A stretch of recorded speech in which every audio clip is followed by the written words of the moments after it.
So, a good while ago, I can't remember how long exactly, you recommended a game to me, and I think on the podcast as well. The Oh, Paperclips game. yes, the Paperclips game. Yeah, yeah. So I finally got around to playing it recently, Oh, okay. and I've been playing a couple of other incremental games as well. But I really enjoyed the Paperclips game. Now this is a little bit spoilery for anyone who hasn't played it. So skip ahead because it's really worth playing. And it's not that long a game. It's like you can clear it in like, if you were to dedicate an entire day to just playing this game, you can clear it in a single day. I cleared it in a single sitting, so you could Yeah, technically pause you and could then do it come back. in an evening maybe. Sure, for sure. Yeah. So you know how everything on the internet is terrible or a scam in some kind of way? I mean, Like, or everything is tracking your data to sell you things. well, I mean, Or everything bar Artifexian, Bill. everything bar Artifexian, yeah. Sure. And, it came out a couple months ago that Juggalo makeup defeated facial recognition software. And immediately, when that was in the news, when that was in tech news, Snapchat and Instagram and stuff, they introduced Juggalo makeup filters. So you could take a selfie and put a Juggalo makeup on it. So they were gathering data on what people looked like with Juggalo makeup, so that facial recognition software could overcome that flaw. Well, hang on a second. What is Juggalo makeup? I didn't hear any of this. You've never heard of Juggalos? No, what's Juggalo? Well, that's just a whole other thing. Juggalos are fans of the Insane Clown Posse. Okay, what's an insane clown posse? An Insane Clown Posse is a rap group from Michigan. Alright, are they like a new rap group or do they go way back? Should I know them? They've been around since the mid-90s, I think, maybe the early 90s. Oh. And they have kind of evil clown makeup and stuff. Juggalos are weird, man. Slipknot, basically. Well, makeup rather than masks. Only Sure. one of Slipknot was a clown. He's dead, actually. But anyway, The clown is dead? I'm pretty sure. Okay, we're getting derailed already, but hang on. I don't think that's correct. Like, I know the bassist is dead. Oh, no, he's not. No. Yeah, that's what yeah, sorry, the bassist is dead, not Sean. Yeah. Sean was dead. Yeah, no, the rest of them are still intact. Okay. Anyhow, we're getting off point. So we are being data mined left, right, and center. Yeah, and everything has some kind of other thing to it. Some kind of nefarious alternate reasoning to it. What if the Paperclips game, right, is being run by a paperclip optimizing artificial intelligence in order to test out different strategies for paperclip optimization? It's using us to crowdsource what the different approaches that are possible to see which are the most effective. That's my hot take. That's an interesting hot take. You're 100% wrong, obviously. What? What are you basing that on? What? Because it's a paperclips game, man.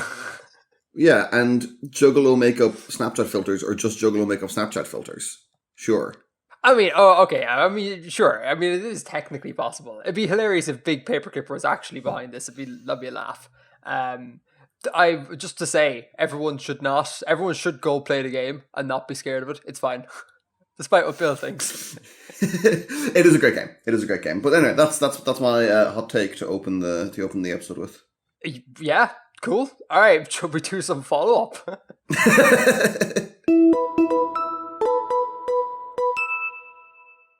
Right, so follow-up. I'm just going to kick straight into this. We totally forgot to answer Ben's questions from the last episode. Ben being the person who contributed to last episode's Bank of Artifexia. I just completely forgot to address his questions. And so I'm going to right or wrong and do that here. Ben asked us about what our thoughts are on the Toronto flag and what we think of the Manchu gender system. So we'll start with the Toronto flag. Bill, open up the link there. What do you think of the flag of Toronto? It's interesting. It's kind of strange. It's really strange. It looks like a corporate logo. Yes, the Maple Leaf thing doesn't look so corporate logo-y. It looks like that's been stuck there. Yeah, it's slightly like I like it. There's something I like about it, but there's something kind of awkward about it as well. Yeah, I think it's the positioning. Sorry, we're Yeah. way ahead of ourselves here. For people who are just listening to this in audio form, Toronto flag. Its portions are 2-1. It's got a blue field, and then on this blue field is like a abstract white thing that looks. God, what's it look like? It looks like the corners of a rectangle. Corners of two rectangles lined up and just off center on the flag. You need to actually go look at this. It's kind of a hard thing to describe. And then down below on the flag at the very, very, very bottom is a bright red maple leaf. And I think it's the position... Like the one on the national flag. Exactly. And I think it's the position of the maple leaf that like it's teeny tiny and it's stuck like in the lower third and it's off center, makes the whole thing really weird. Like if they dropped the maple leaf flag, I think this would be a really good, albeit slightly corporate-y, but a really good minimalist flag. The maple leaf is just, it's just weird. I don't get it. So apparently I see it now. Okay. So the two white shapes are meant to be the twin towers of the Toronto City Hall, and if you look at the Toronto City Hall, it does kind of make sense. They're these curved buildings, so I see what I was going for that. There's a big what's the big spire in Toronto? That's what it made me think of. The big spire in Toronto. Oh, it's like. There's a few buildings like it in various cities. The CN Tower. The CN Tower, that's the one. Yeah. The CN Tower. It made me kind of think of that, although that's got a very different... Yeah, it's got a very different shape, actually. I think... But, the white... Can you see what I mean? Yeah, for sure. But the white part is the good part, I think. The white part is solid. It's the... I wasn't criticizing it. I was just saying that's what it made me think of. That's what I initially thought it was meant to be kind of like the CN Tower. Oh, holy cow. It was designed by a 21-year-old. What are we doing with our lives, Bill? Look at us. Podcasting. Look at us, like, nearly 30, not having designed any official flags. Oh those... If by nearly 30 you mean closer to 31 than 30, then yes. Have you crossed over? Are you 30? Yeah. Get out. When did you turn 30? My last birthday. Okay, I realize you probably don't want to give out things, so I'll beep it or edit it out. No, it was my birthday's in October. Your birthday is in October. So you've been 30 for a whole year, Bill. Almost. Wow. Almost. I've said it before, but you old. I mean I'm basically dead already. I mean, there's no point going on. It's mad. That is crazy. God damn it. It's gonna get to the stage where no one in our friends group is gonna be in their 20s anymore. Like, obviously. But that's gonna be a weird time. Yep. That's linear time for you. Yeah, exactly, yeah. But it's gonna be so strange if you're hanging out with someone and you're like, oh, how old are you? 26. You're like, whoa, child. Yeah. Yeah, it's mad. I'm gonna be turning 30 in December, and it feels not weird. Like, everyone says that it's going to be this like big weird thing, and like, oh, it's terrible turning 30. I'm like, it's grand. Like, I don't understand what the big deal is. I guess if you don't have your kind of ducks in a row, it could feel a bit weird, or a bit kind of like, oh crap, time is getting away from me. But if your life is kind of going pretty chill, it's just another birthday, I think, anyways. Yeah, no, I don't really like birthdays anyway, so it didn't really affect me much. Yeah, sure, for sure. How do we get on to this? Oh yes, the 21-year-old from George Brown College came up with this flag, and it's in official use, and it makes me jealous. Overall, I think it's a good flag. The maple leaf doesn't really need to be there, and it would have been better had they just gotten rid of it. I think we'll be bare without it. I think if it was just the blue and white, it would be too little.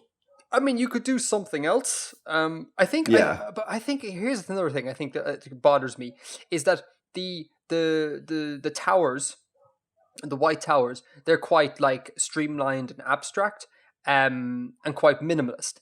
and then the maple leaf is quite detailed. So there's kind of an odd juxtaposition there. So if they brought in another element that was as simplistic as the towers, I think that would work. Yes, that's it.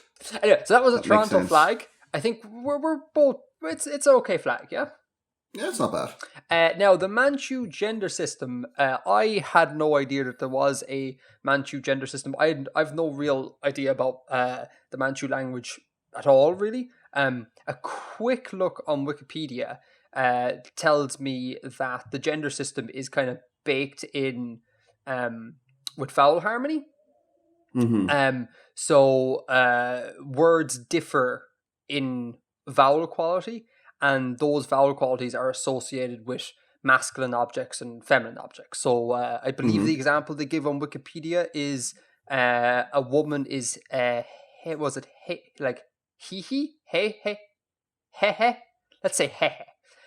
Whereas is like according to the vowel harmony, is like a feminine sound, and then man, haha, the is a masculine sound. So it's kind of gender in vowel harmony, which I guess is pretty cool. I don't know of any language that does that, but I also don't know if it's technically like grammatical gender. It's more kind of like sound symbolism in a way. Yeah, I can't figure out from the last time I read this, like from the last episode, whether they actually have like a noun classes like that. Oh yeah, it actually says, it says here in the opening paragraph, Manchu does not have the kind of grammatical gender, but some gendered words in Manchu are distinguished by different vowels. Yeah. Sure. And I guess that's a really PIE sort of PIE chauvinism, in that like it doesn't have gender like we have gender. So it may well have a fully fledged gender thing going on. It's just very different from PIE, according to Wikipedia. And again, I need to stress here, I know nothing about Manchu, and I'm sure Bill, well, I'm not sure, but Bill, I'm assuming you've never spoken about, I'm sure you don't know much about Manchu either. There's a lot you don't know about me, Edgar. Like all them gold medals, eh? And there's also a lot I do not know about Manchu language, because I don't know anything about the Manchu language. So those are our thoughts, Ben. Really sorry, I just completely failed to come back around to the questions. And that's the whole point of the Bank of Artifexia thing, is that like I get to answer questions that people write in. So apologies shall not happen again. So that's point one. Point two, let's talk some sandwiches, yeah?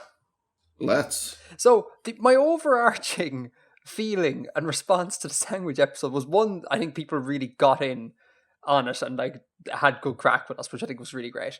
But the other point was, like, everyone disagreed with me and you, Bill. It was bizarre. Yeah. It was so strange. And like, obviously it's meaningless, and it's like the whole point of this to show the arbitrariness of enumerating things. But like, I cannot. What are you doing? Counting, nerd.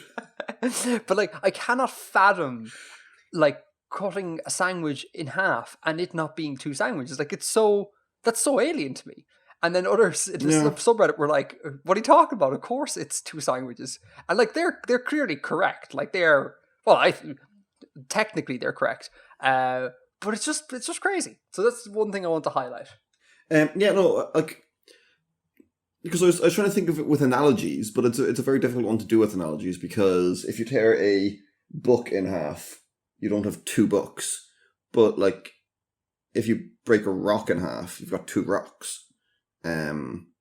So it's kind of, you can't really argue from that position, because you have to then justify what class or what category of object it falls into. But yeah, I think it's an issue of construction, not an issue of quantity. I think that's my fundamental. Yeah. My fundamental thing. I started giving the language discourse chart test to people in my life, and quite a few people around me are like hardline sandwich conservatives. Like, they will not deviate from what is very typically a sandwich.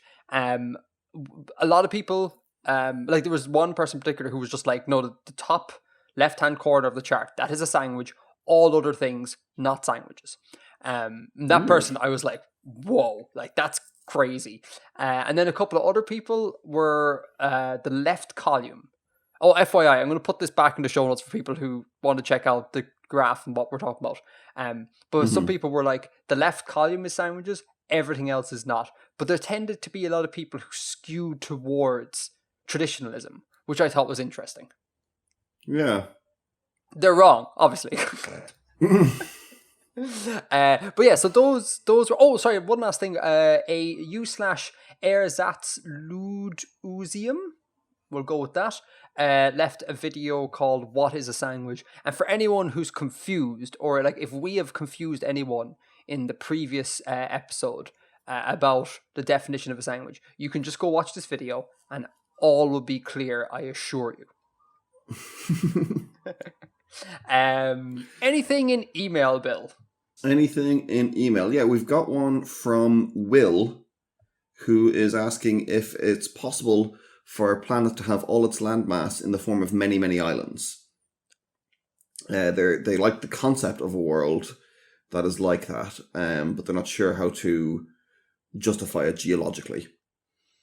I mean, I don't think there's a justification needed. You can just say that setup exists, and that's perfectly fine. There's nothing about the way a planet works that would disclude. Disclude? Is that a word, Bill? Exclude. Exclude. That would exclude many small islands. It's just, you could just say that the whatever continental land masses there were very kind of like spiky, like had a lot of like isolated high altitude points, and then you could just say that sea levels rose and covered up most of low-lying land, and hey presto, a whole bunch of small islands. Or, I mean, just the sea levels were always that way. You know, they don't have to have been a lower or a higher thing previously. But yeah, I mean, like if sea levels were like a couple of 1,000 meters higher on Earth, then it would just be island chains. Bingo, yeah, exactly. You'd have like the Rockies and the Andes and the Himalayas. Yeah, they would all be kind of islands. Tibet would be grand. Tibet's just chilling there, everything's fine. I read a book a couple of years ago. I might have mentioned it before. I think it's by Stephen Baxter. I'm going to check that. Oh, this sounds very familiar. Book one. Called Flood. No, this sounds not familiar. And it's a sort of a near future where sea levels are rising uncontrollably. And it's as it turns out in the book, it's nothing to actually do with global warming or anything. It's water within the Earth's crust moves towards the surface, and turns out like there is a ton of water inside the crust, and like it's way more than is on the surface. So could happen, and it's quite an interesting novel. Like it deals with that in a really kind of convincing, plausible way. And, you know, how society deals with that breakdown or with that level of catastrophe. And, yeah, it's a good read. Want a TLDR how he justifies it coming out of the crust? Just, like, seismic activity or something. Huh. Interesting. Yeah. That's mad. Speaking of near future sci-fi stuff, just completely off topic. You know the way you read sci-fi books sometimes, and they'll like invent words for a new technology that we don't have, yeah? Yeah. And it'll be something like, I don't know, like the copter car for a flying car, or something like that. And you know, an oculoscope. The what? The oculoscope. The oculoscope, exactly. And they always, whenever there's like thing. I don't know, I can't define it, but there's like a particular almost genre of sci-fi films that create these very particular sounding words to me that I always think sound really odd and out of place, right? And I'm always like, there's no way humans would actually call those things. And then the more I think about it, and the more I have kind of like, it has dawned on me when I'm out in the world, that we have a whole bunch of bizarre science fiction sounding things just knocking around the world, and we take them completely for granted. Like airport is so weird when you think about it. Like, it's a port for the air. Like, it's almost like a sci-fi writer who's not trying very hard. It's like, oh, what is it? Like, the airport. And we all just went, yeah, we're sticking with that. It's bizarre. I mean, like, is this the thing that you've ever thought? Have you ever been sitting around the world, be all like, it's named like this. That's really, it feels very inorganic, almost constructed. Is this a thing you ever think about, or is it just me? I don't think I've ever quite had that thought, but I kind of see what you're getting at. But I mean, like, it is constructed. Someone just, like, had to make up that word. Yeah, but constructed in the sense that it sounds very much like a sci-fi person was, a sci-fi writer was constructing it. I appreciate and I realize that all words are constructed to a certain degree, but it's more like constructed within the vein of let's write science fiction. Do you know what I mean? They sound like that. Airport. Yeah, Who? I see what you mean. I wish I've been meaning to keep a list of these bizarre words, but I've never gotten around to it, and I wish I did now for this reason, because like on top of my head I can't think of another one. But there's been a couple where I've just been like, that's mental, that's crazy. Anywho.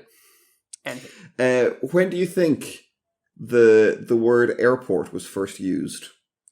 When do I think it was first used? Okay. What's your guess for the first usage of the word airport? So the fact that you're asking me this means that it's going to be an awful lot earlier than I think it is. No. Okay. Well, it's just a question. Well, when were the first planes invented? So the Wright brothers' first powered flight was in 1903. Okay. Now, I'm going to just say that there existed something that we humans did that required that name, unrelated to airplanes, like 100 years before that.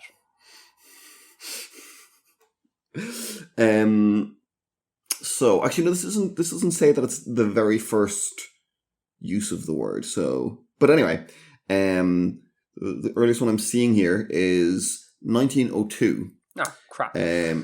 The Brooklyn Daily Eagle newspaper dared to dream that New York will be the greatest airport in the world. So that was like a port, like an airport city, like a city where there's a load of air traffic. The first time it was used for a specific location was in 1919, describing Bader Field, which was a site in Atlantic City. Spaceship Bill is another one. Spaceship, that is a weird one. Spaceship, or even space shuttle. Like, that's even more bizarre, I think, because it sounds like, like a shuttle bus, but except with space. Space shuttle. Like, whoa, lads. Like, why didn't we call it the Ersatzludiism thing? Like, it's weird. I can't describe it. Why didn't you call it the Void Falcon? The Void Falcon. Oh my god, that's a brilliant name, man. Did you just come up with that on the fly? Yes. Wow. Title of the show. Void Falcon. I love that. Actually sounds like a badass novel. People are gonna see that and be like, "Oh, cool! They must have done some like real interesting sci-fi world building. It's gonna be full of assassins and lasers." No, I made a silly word. I mean, I haven't read your piece of prose yet, so for all I know, you could have written about assassins and lasers aboard the spaceship Void Falcon. I hope that answered your question, Will. Sorry for the tangents. Just go for it. There's no justification needed. It's a perfectly stable situation on a terrestrial planet. I don't see any reason that would be awkward or peculiar or anything. I think it's totally legit. Yeah, 100%. And just to be that guy, Earth technically is a collection of rather large islands. Moving on. God.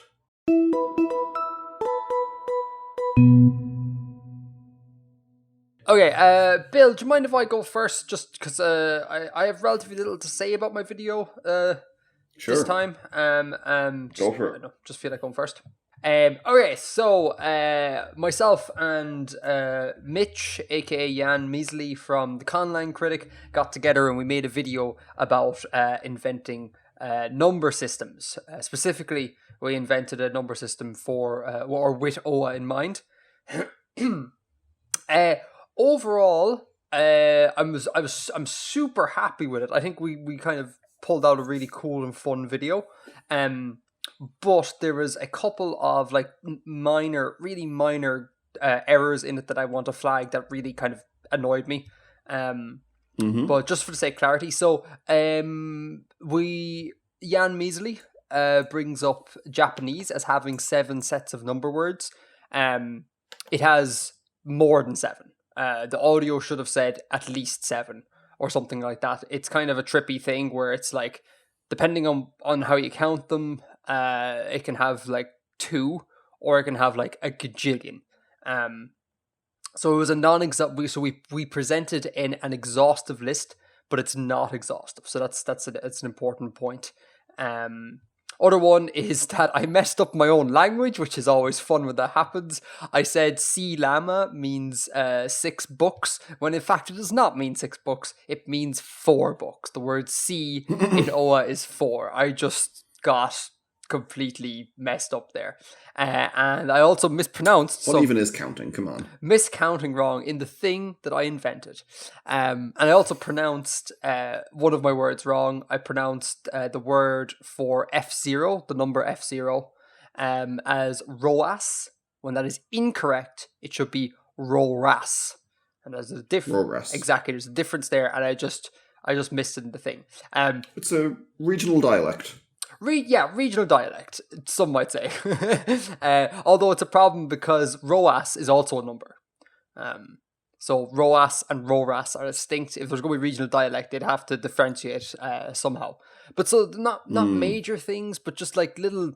After the past couple of videos where it was like literally I couldn't find a problem with them, and nor could any of the commenters, this is kind of has a couple of ones in there that always hurt. And it's impossible to eradicate every mistake, but and it's important to talk about your mistakes when you do make them. Yeah. Quick little story. I was contacted by off the back of this video. I was contacted by a agent of big mathematics, in quotes. We're all in the pockets of big math. We're all in the pockets of big math, and this is actually not entirely joking. So this person, who's a Patreon of the main channel, was like, "I will pledge a little bit extra this month if you mention base 120." And then I jokingly said, like, "Don't worry about it, pal. I'm not able to do that because big math has me in their pocket. Like that's why I shifted to like base 16, that sort of crack." And then this person goes like, no, I am big math, and proceeds to tell me about how they have legitimately been lobbying their local representative to get base 120 symbolically recognized in their state. And I was like, you're taking a piss here. And they're like, no. And I kept, kind of like questioning and stuff. And like, from what I can tell, this person's being legit. Like, like their passion is base 120 and getting it recognized, which I thought was amazing. And I was like, I'll give you a shout out on the podcast. So here's to base 120 and getting it recognized in whatever state that this person lives in. So I guess, I mean, that's not going to be like a full base 120 with 120 individual digits, right? Well, I hope not. But I mean, I guess it can be divided by 2, 3, 4, 5, 6. So yeah, it's not bad a choice.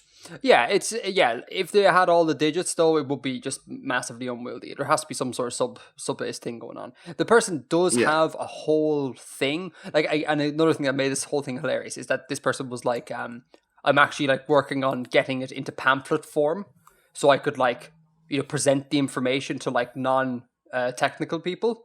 So they're going to have to consider all these things and like come up with a system and all that sort of jazz. I just thought that was hilarious. Like legitimately, man, big math. And then last thing, this isn't related to the video at all, but it may be a thing that I put in future videos about numbers, because I really want to do another number video. Because we didn't even scratch the surface of like how crazy counting can get. I came across a thing called the Kaktovik Inupiaq numerals, which I'm definitely butchering, but these are a numeral system invented in 1994 by students from Kaktovik, Alaska, more students doing great things with themselves, and here's me not. But they're if you open the link there, Bill, and links in the show notes for everyone, this is this really brilliantly simple, like Super Edgar numbering system, which is basically, it's just a tally. It's a tally system. It's like every symbol is it's base 20 with a sub base of 5. Every symbol that's not 5, 10, or 15 or 20 is the symbol is made up of the number of marks that it represents. So the symbol for 1 has 1 mark. The symbol for 2 has 2 marks. 3, 3, 4, 4, and so on. And the sort of genius advantage of this is that mathematics, or still like addition, is made super easy because you simply just tack together the shapes. So, for example, like the digit for 2 is a V, and the digit for 4 is a W, because a V has 2 marks, 2, and a W has 4 marks, for 4. And so 2 plus 2 is a V plus a V, which is W. And like, that's genius, and it holds the whole way. And it's beautifully elegant, wonderfully simplistic, and it also kind of looks kind of cool and modern. So I'll put a link in the show notes. People should go check it out. It's really great. It holds together within the sub base, but like from 4 to 5 is a little more obscure. That's like starting over with a new tally. Sure, yeah. But then 5 to 6, you add the 1, yeah. Sure, but you're dead right. Sorry, within each sort of sub base, it holds. But like, there's no way they could have a glyph for 19 that is 19 marks. It's never going to happen. But it certainly takes a lot of the cognitive burden of mathematics off when you can just mash shapes together for the most part. It's certainly a lot easier than, our numeral system where 2 plus 2 is 4. You're kind of like, well, why is 2 of those shape equal to that shape? I think it's glorious. Yeah. Absolutely wonderful. And everyone should go check it out. Yeah, that's really cool. Cool. Now, have you watched the video, and do you have anything to bring up before we crack into a bit of world building? Before we hear about the Void Falcon. Sorry, no. I talked across it. I'm sorry. I don't think so. No, it was a good video. Another very successful collaboration. I liked your I liked the glyphs you came up with. Thanks, man. I thought they were nice and effective, and I liked the way you had the different. Sorry, the word has gone out of my head now, but the different kinds of numbers. Like cardinal and ordinal, and what's the word for those? Like for that as a category. I don't know actually. Like I didn't use a technical term in the video for it. I said sets of numbers. Types of numbers? I have no idea. I thought you had. And I liked how you related it to Irish. That was good. It's just like the Hangul episode way, way, way, way back. It's a way of talking about a language without actually talking about the language. You just basically reinvent the thing. So I was like, I'm just going to reinvent Irish to be able to talk about Irish without talking about Irish. That's entirely fair. Yeah, and Irish is cool. Everyone should go also check that out. The numbering system is mad, and I really enjoy it. It's not that bad. It's only got numbers for people. That's the only weird thing about it. Well, it's got 4 sets, man. That's 2 more than we have. Like that's a lot more. How does it have 4 sets? So it has the abstract numbers, like the disjunctive numbers. It has the non-human numbers, the human numbers, and then the ordinals. Are you talking about Irish? Yes, Irish, man. No, because the abstract is the same as the non-human. Go to Irish grammar there. There are 3 kinds of cardinal numbers. Yes, there's 3 kinds of cardinal numbers and 1 ordinal. Oh, and 1 ordinal. Yeah. So the disjunctive numbers are not the same as the non-human, and I'm assuming, just a quick look at them. Yeah, no, they're morphologically different, man, and they also carry the which is dropped for the other ones. They're barely. I mean, I think. I guess. I mean, I think there's 4 of them. People can go check in the show notes and see what they think, but I think there's enough. Yeah, I just thought. I just kind of always considered them to be basically the same. Yeah, but I suppose this is the sort of warped perspective of speakers of the language, and not that we're fluent speakers, but like we don't tend to look at the language with like very objective eyes. Do you know what I mean? And very inquisitive eyes. So yeah, apparently there's 4. Oh, and I see. Like you have to go like 3 couple daig, like 3 horse and 10, rather than 3 daig couple. Yeah. Yeah. So there are differences. So okay. So yeah, which makes, again, coming from it might seem easy-ish for us because we were introduced to this in school, but coming from, if English is your only language that you've ever been exposed to, like the mere concept of different numbers for different things can be really trippy, you know? Yeah. But there you go. That's the video. World building. World building. Everyone's favorite part of the show. It's my favorite part. Well, I love world building. It's great. I get to sit down and take notes on your work. It's wonderful. Now, come here. Before we read, will you give us a quick reminder? If I'm pretty sure we've met this chap before. So would you give us a quick reminder of who Vistan is in your sort of overall summary, and then go into it? So I'm back in the world of Ikarin. Well played, sir. Pardon me? Well played. You didn't muck up the name again. I didn't muck up the name again. Thank you for pointing that out, Edgar. We have heard from Vistan before. The very first story I set in Ikarin was the letter from Yartlin, and describing the taking of a vessel as a prize.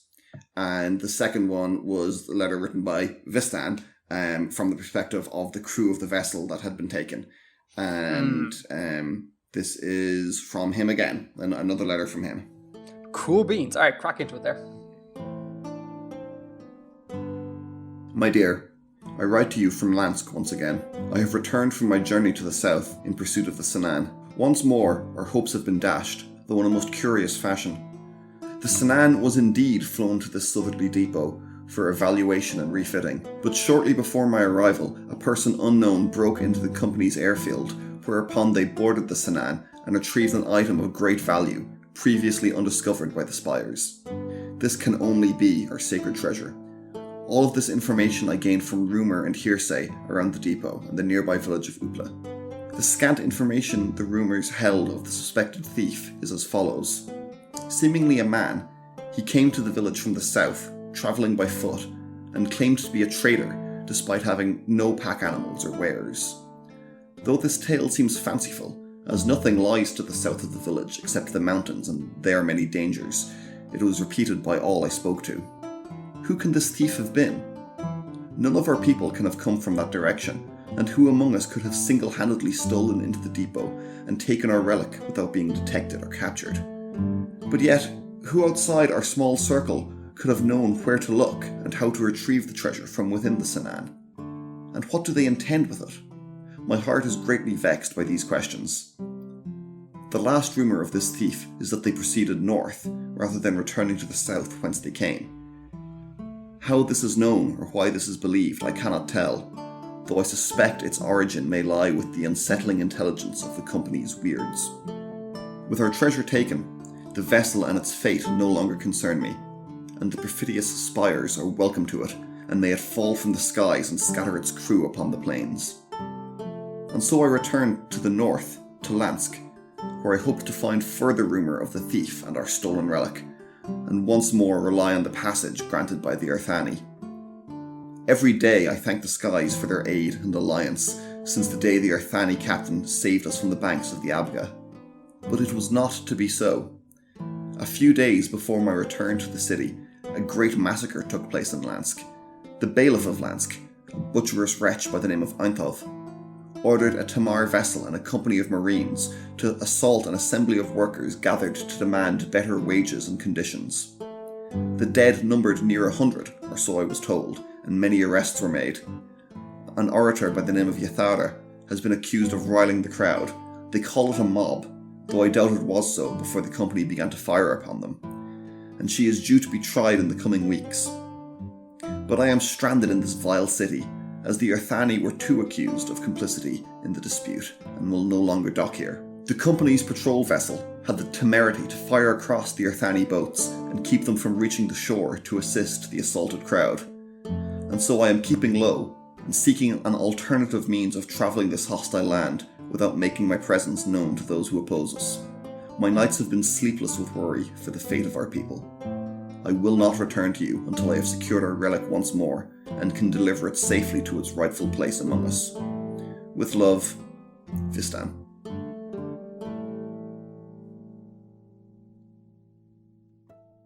Cool. So the MacGuffin has gone missing. Well, we knew that. Oh, well, it's gone missing twice over. Like, it went missing, and now it's gone missing.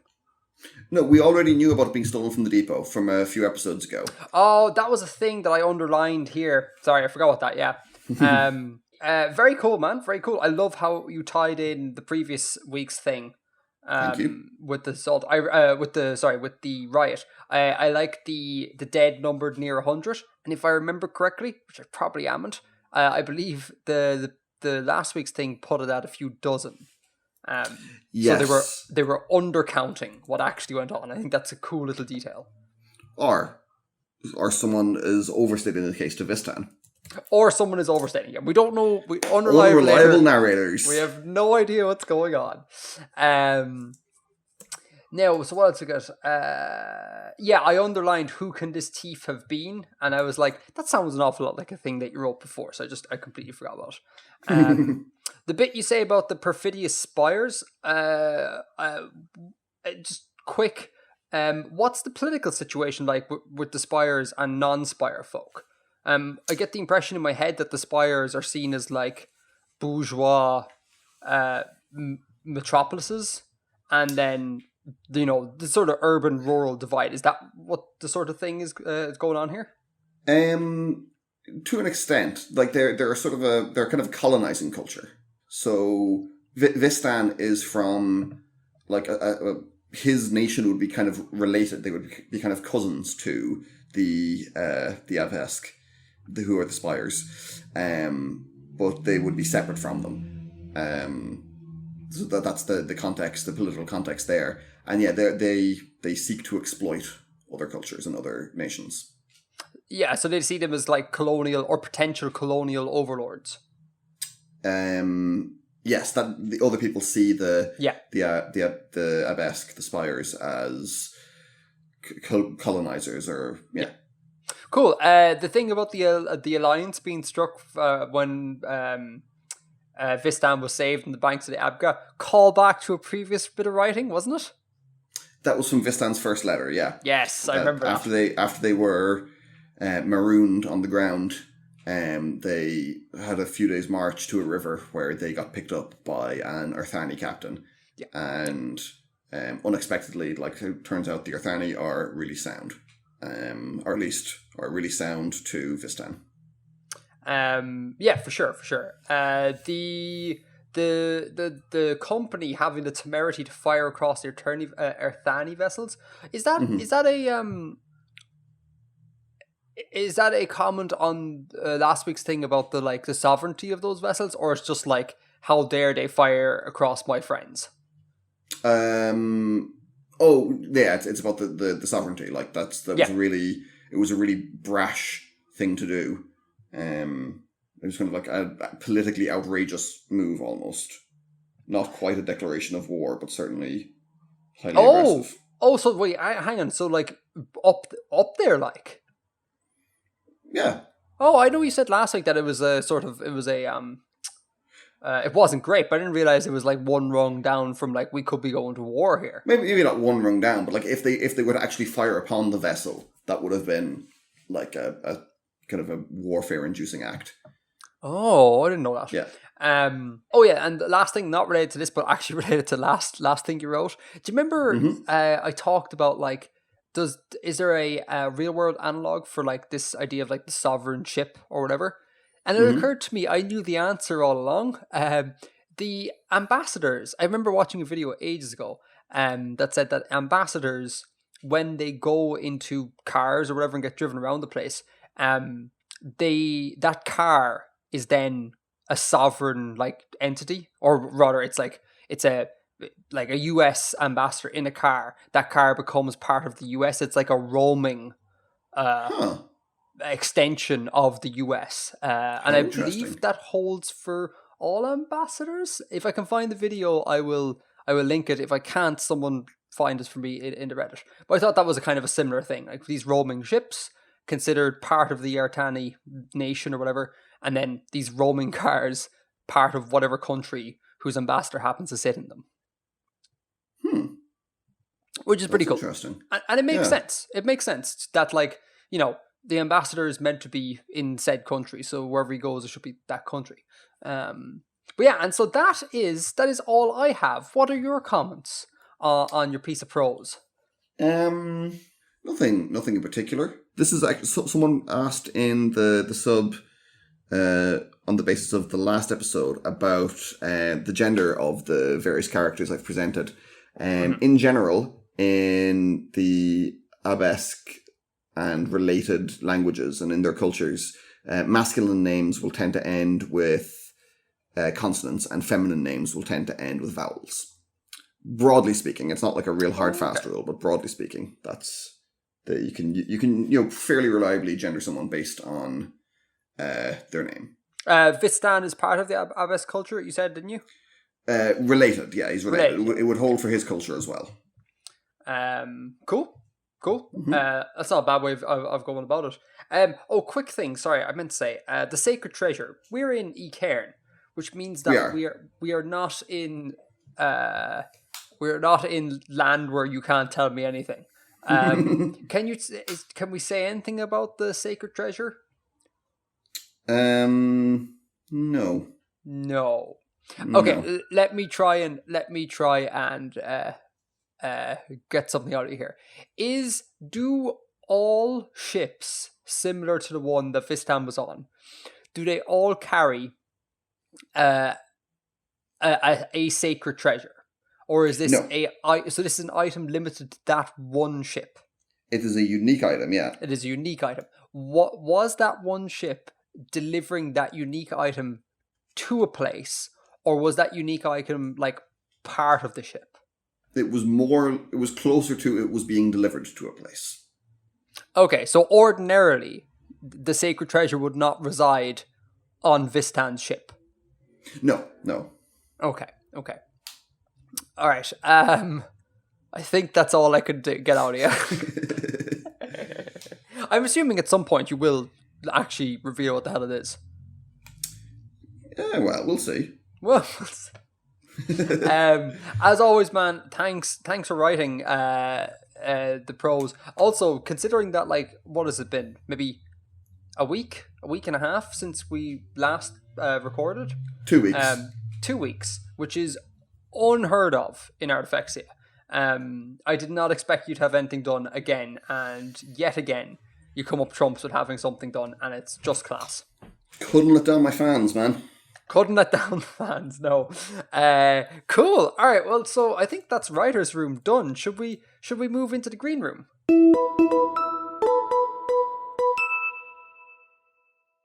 Bank of Artifexia time, Bill. Bank of Artifexia. Last time, there was some confusion over whether or not we had Kyrgyz money. The Kyrgyz Som. We did, in fact, get Kyrgyz Som before.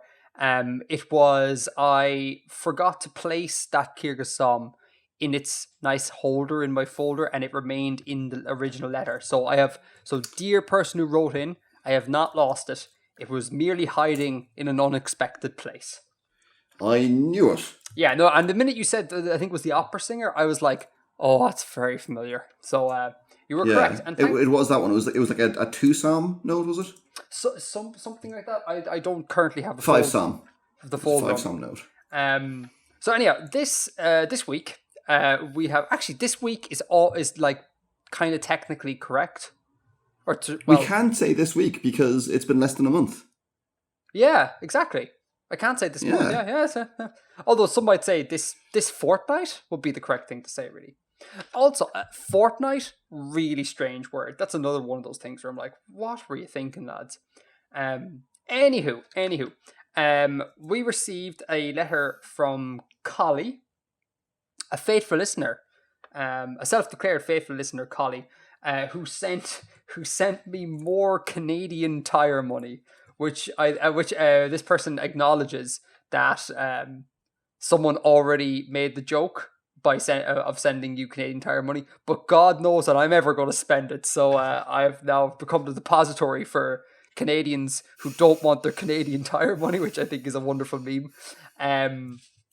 I got 2 5-cent notes and a 10-cent note, which is, I believe, a 1 extra than I had before. So I'm really racking up the CMT collection, which is class.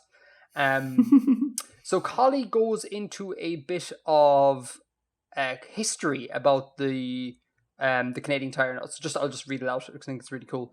The mustachioed man, links in the show notes for everyone. With the Tom O'Shatner, goes by the name of Sandy McTire because it's Canadian Tire Company. His design was a 50s view of the average Canadian, or what the company viewed the average Canadian would look like who visited the store. If you can pull up an image there, Bill, I can't believe that someone thought that was what the average Canadian in the 50s looked like. That's bonkers. Look, like it looks like. What did you say he was called? Sandy McTire. I mean, that just seems like a racist Scottish caricature. I was just about to say he seems very, very Scottish, but according to Collie, the Tam O'Shanter and being called isn't Sandy? I think is like a sort of an old-fashioned kind of stock name for Scottish people. Is it? Or for a Scottish person? And Mac, I have that in my head from somewhere. That Sandy. There's some kind of connection there. Oh, that's interesting. I didn't know that. I've certainly never met a Scots person with the name Sandy or anything like it. But again, stereotypes. No, it's one of those things. Yeah, I think it's like an old-fashioned like stock name, like calling an Irish person Paddy or Mick or something. I have met an ungodly amount of Paddies and Micks. I have several Paddies and Micks in my family, which is great. We are not adventurous when it comes to naming. So anyhow, in the 90s, apparently a German man made 11 million counterfeit CMT dollars. In Georgia, someone tried the same trick and tried to make 95 million counterfeit dollars, which it occurred to me, like, these are obviously silly little vouchers for a shop, but like there's no security on them. So you could just like print these. Like there's no holograms, there's no nothing. You could literally just print them off. Apparently... Collie makes a joke that if the Canadian economy ever goes belly up, they have a fallback currency, and that is the Canadian Tire money, which is cool. And someone apparently tried to buy a whole canoe with just Canadian Tire money. And given that the denominations are quite small, that's a lot of Canadian Tire money. So can you refresh my memory on what this is? Oh crap! I'm sorry. I just talked for 10 minutes and you're like, what the hell is he talking about? So, there is a shop called, I'm assuming, Canadian Tire. And they issue like these vouchers that look like banknotes that you can use to buy stuff in their store. And they come in, now again, I don't have the book in front of me, but so in front of me I have 5 cents and 10 cents. I think there's like a 1 cent, and I think they go up to like a quid or whatever. And so that's what they are. Remember? And you can spend them in the store. You can spend them in the store. Okay. Yeah. So that's what they are. Not official money. They said then the colleague then goes on to say, "Well, I need to figure out how to send this letter to you," which is I think is a wonderful line, given that I'm holding it. And they hope that their writing is legible, and they enjoy what I had to say about the thing. So there we go. Brilliant. We got some more Canadian Tire money, which is fantastic. Thank you very much, Collie. I love that someone was like, hang on now, there's no holograms. We can just print these. And like, why isn't everyone in Canada just printing counterfeit Canadian Tire money? Like, guys, what are you doing? Go and get yourself a canoe. Honesty? It's a lack of ambition. And that's everything from Bank of Artifexia. Cool. And also the call still stands from the previous show. If anyone has Indian currency, Icelandic currency, and Danish currency, and can spare it, you can send it to the address in the show notes. include a letter, include some questions, whatever you want, and we'll read it out on the show as a thank you for taking the time to contribute to the Bank of Artifexia. Thank you very much. Cool. That's the show. That's the show. Yeah, I have no news or anything for the green room. So obviously, people who are now looking at their timestamps are like, "Wow, this is a very, very short episode." Given that we don't usually make multiple episodes per month, this is technically the third episode this month. So we kind of by design went a little bit shorter with this one, and regular, normal, like hour and a half to 2 hour service will resume hopefully next month, although that's not a guarantee because I'm going away next month and that might derail that a little bit. Oh, so you are. I am. But yeah, so this is why this one is so short. Normal service next time. Cool. Until next time. Until next time. Oh wait, no, sugar. Edgar out. No, sorry. Thanks for listening, everyone. Listen, I've already said Edgar out, so I'm done here. I'm done here. Bill just hangs up and leaves. Thank you for listening, everyone. Thanks for supporting the show on Patreon. Thank you for buying the merch. Apparently, someone bought some licorice merch, which is just epic and warmed the cockles of my heart. Keep well. Until next time, Edgar out.